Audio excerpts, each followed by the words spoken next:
চারিদিকে যখন অন্যায় ও পাপে পূর্ণ হয়, লাঞ্ছিত হয় নারী, তখনই মাতৃশক্তির আবির্ভাব হয় তার সংহারকারিণী রূপে।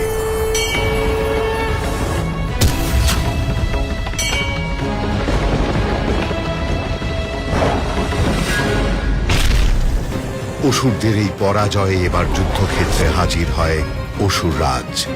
ক্ষিপ্ত অসুররাজ তার মায়া বিস্তার করে হস্তির ওপর।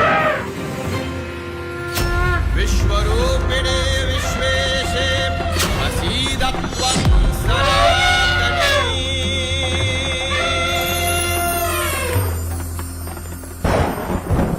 মত্তহস্তি শান্ত হয় মায়ের আশীর্বাদে।